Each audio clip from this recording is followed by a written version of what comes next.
But to move on to the creation of ideology in the living world as we know it, Reich saw the rise of things like fascism in Germany as being dependent, in his own theory, on sexual repression among the proletariat, and that the young people of the age learned to suppress their sexual desires more, which instead led that repressed energy itself into a support for something like authoritarian idealism.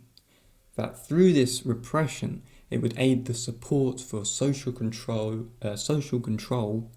due to the fear and anxiety experienced through the body that would then become the character structure or armouring of the masses. That the social control would act in an economic manner to get them to stay away from the unpleasure that would be gained if faced in reality. Therefore, this influenced the development of irrationality in the masses with relation to ideology that was very authoritarian in its own nature. So, you can accept the idea of Reich or not, but it's one of an interesting perspective to take into account. So Reich saw that fascism itself as a way of being for the individual to isolate themselves within that kind of ideology and mentality was a very extreme outcome of psychological and muscular armouring between the mind and body. That due to modernity, it could have been a form of resistance developed out from sexual repression or reaction to and against the developments of progressive modernity itself.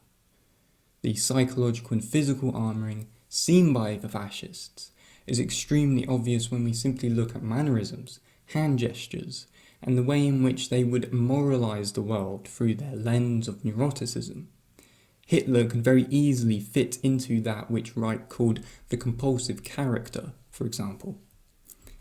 In relation to transmutation of libidinal energy that has become vegetative in its natural form, Reich writes the following in his book Character Analysis, I quote, "The character armouring requires energy, for it is sustained by continual consumption of libidinal or vegetative forces, which otherwise under the influence of their motor inhibition would produce anxiety.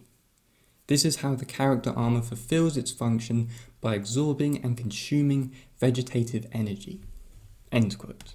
Thus, the continuous restriction of the id, or instinctive impulses, leads the individual to negatively transmutate that potent energy or libidinal energy into their character armour for continuous support, to only give it more support for a rigid character resistance that is getting more further and further away from their true selves. Reich alternatively saw the image of Christ as the complete opposite, the man with no armour or no character resistance, living the simple life, a carpenter who works with his hands. He understands his true self and is in touch with it, while all the persecutors of Christ around him, begging for his murder and death, are those who are armoured and with restrictive character resistances. Thus in his book, The Murder of Christ, Reich writes the following, I quote, "It is the problem of the armoured human character structure, and not Christ alone. Christ became a victim of this human character structure because he had developed the qualities and manners of conduct which act upon the armoured character structure like red colour upon the emotional system of a wild bull.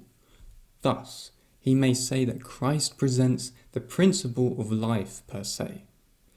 It is a basic characteristic of the murder of the living animal by the human armoured animal, that it is camouflaged in many ways and forms, the superstructure of human social existence, such as economics, warfare, irrational political movements, and social organisations which serve the suppression of life."